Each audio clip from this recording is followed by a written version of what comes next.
எதற்கும் அச்சம் கொள்ளாதே, யாரை கண்டும் நடுங்காதே. Be strong. சூழ்நிலைக்கு தகுந்தாற்போல் உன்னை மாற்றிக்கொள்ளாதே, உனக்கு தகுந்தாற்போல் சூழ்நிலையை மாற்று. மாற்றம் ஒன்றே மாறாதது. ஏனெனில் உன்னால் முடியாது எனில் வேறு யாராலும் முடியாது என நீ முதலில் நம்பு. நான் உங்களில் ஒருத்தி. Hello friends, welcome to Magi steps. நான் உங்கள் மகி. சப்ஸ்கிரைப் பண்ணாதவங்க சப்ஸ்கிரைப் பண்ணிவிட்டு பார்க்க ஸ்டார்ட் பண்ணுங்கள். ரீசெண்ட்லி கமெண்ட்டில் வர காமன் வேர்டு வந்துட்டு எக்ஸாம் பக்கத்தில் வர பயமாக இருக்குது அப்படிங்கிற வார்த்தை அடிக்கடி வந்துட்டு கமெண்ட்டில் நான் பார்க்குறேன். ஸோ உங்களுக்கான வீடியோ தான் இது. இந்த பயங்கிறது நமக்கு இன்றைக்கி நேற்று வந்தது கிடையாது. நம்ம ஸ்கூல் டேஸ்லேருந்தே நம்ம எல்லாத்துக்கும் பயம் இருக்கும். ஏதாச்சும் வந்துட்டு டெஸ்ட் கொடுத்துருப்பாங்க, நல்லா படித்து தான் கிளாஸ்க்குள்ளே போவோம். பட் கிளாஸ்க்குள்ளே போகிறப்பே வந்துட்டு எல்லாம் மறந்த மாதிரி இருக்கும், வயிற்று கலக்கின மாதிரி இருக்கும், அப்படியே பிளாங்காக ஃபீல் பண்ணுவோம்.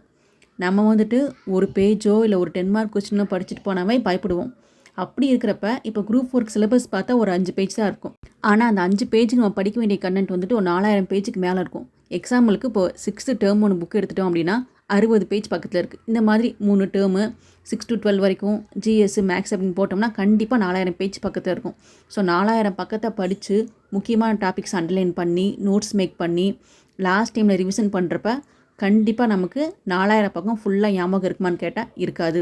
நீங்கள் அண்டர்லைன் பண்ண வார்த்தைலாம் ஞாபகம் இருக்குமான்னு கேட்டால் இருக்காது. நீங்கள் நோட்ஸ் மேக் பண்ணீங்க பார்த்தீங்களா, நோட்ஸ் மேக் பண்ணிவிட்டு ரிவிஷன் பண்ணுறப்ப நோட்ஸ் மேக்கிங்கில் இருக்க சில வேர்ட்ஸ் உங்களுக்கு ஞாபகம் வரும். அதாவது நீங்கள் எக்ஸாம் ஹாலில் போய் உட்காந்துட்டு கேள்வியை படிச்சுட்டு 4 ஆப்ஷனை பார்க்குறப்ப இந்த ஆப்ஷன் நம்ம எங்கேயோ பார்த்த மாதிரி இருக்குது அப்படின்னு உங்கள் மைண்டில் தோணுச்சுன்னா நீங்கள் ரிவிஷன் சரியாக பண்ணலன்னு அர்த்தம். நீங்கள் ரிவிஷன் சரியாக கொண்டு போனீங்கன்னா இப்போ எக்ஸாமுக்கு 1 month இருக்குது அப்படின்னா நீங்கள் ரிவிஷன் வந்துட்டு ஒரு 3 டைமாவது பண்ணியிருந்தீங்க அப்படின்னா அந்த கொஸ்டினை நீங்கள் பார்த்தோன்னே உங்களுக்கு ஆப்ஷனை பார்க்கறதுக்கு முன்னாடியே உங்களுக்கு மைண்டில் வந்துட்டு ஆன்சர் இதுதான் அப்படின்னு வந்து உங்களுக்கு வந்துடும்.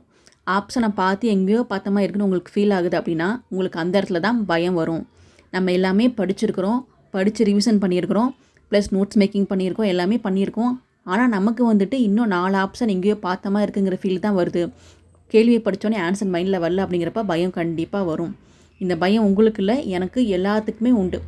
ஒரு சிலர் இருக்கிறாங்க அப்ளை பண்ணிவிட்டு படிக்கவே மாட்டாங்க. அவங்களுக்கு எந்த பயம் கிடையாது. அவங்க என்ன அப்படின்னா ஒரு 10 லட்சம் பேர் 20 லட்சம் பேர் எழுதுறாங்களா, நம்மளும் அப்ளை பண்ணி வைப்போம், போய் சும்மா அட்டன் பண்ணி பார்ப்போம், நமக்கு ஏதோ ஒரு லக்கில் ஜாப் கிடச்சிருச்சுன்னா அந்த மாதிரி கேட்டகரிக்கு பயமே இருக்காது. ஏன்னா அவங்க படிக்கவே இல்லை, படிக்காதவங்களுக்கு பயம் இருக்காது. நான் சொல்கிறது இப்போது நீங்கள் last 3 months 6 months 1 year effect போட்டு புக்ஸ்லாம் கலெக்ட் பண்ணி நோட்ஸ் மேக் பண்ணி ப்ராப்பராக படிச்சுட்டு இருக்கவங்களுக்கு கண்டிப்பாக எக்ஸாம் பக்கத்தில் இருப்ப பயம் இருக்கும். ஏன் அப்படின்னா நீங்கள் வந்துட்டு ஃபுல் டெஸ்ட் அட்டன் பண்ணி பார்த்துருப்பீங்க, அதில் நீங்கள் எதிர்பார்த்த அளவுக்கு மார்க்ஸ் வந்திருக்காது. ஸோ அதனால உங்களுக்கு இந்த பயம் வருது. உங்களுக்கு நீங்கள் மார்க்ஸ் கம்மியாகுதுன்னா இப்போ எக்ஸாம்பிளுக்கு நீங்கள் பாலிட்டி கொஸ்டின் வந்து நிறைய தப்பு பண்ணியிருக்கிறீங்க அப்படின்னா இந்த லாஸ்ட் ஒரு 25 days வந்துட்டு பாலிட்டி கொஞ்சம் அதிகமாக இம்பார்ட்டன்ஸ் கொடுங்க. நீங்கள் டெய்லி ரிவிஷன் பண்ணுற டைமில் பாலிட்டிக்கு வந்துட்டு எக்ஸ்ட்ரா கேர் பண்ணி ரிவிஷன் பண்ணுங்கள். இல்லை நீங்கள் வந்துட்டு ஐஎன்எம் மார்க்ஸ் ரொம்ப கம்மியாக எடுத்துருக்கீங்க அப்படின்னா ஐஎன்எம் தனியாக ஃபோக்கஸ் பண்ணி படிங்க. இந்த மாதிரி உங்களுக்கு சப்ஜெக்ட் வைஸ் எந்த சப்ஜெக்டில் நீங்கள் மார்க்ஸ் ரொம்ப கம்மியாக எடுத்துருக்கிறீங்க அந்த சப்ஜெக்டை நீங்கள் ஸ்ட்ராங் பண்ணிக்கோங்க. ஆட்டோமேட்டிக்காக உங்களுக்கு நீங்கள் ஃபுல் டெஸ்ட் போகிறப்ப மார்க் கண்டிப்பாக இன்க்ரீஸ் ஆகும்.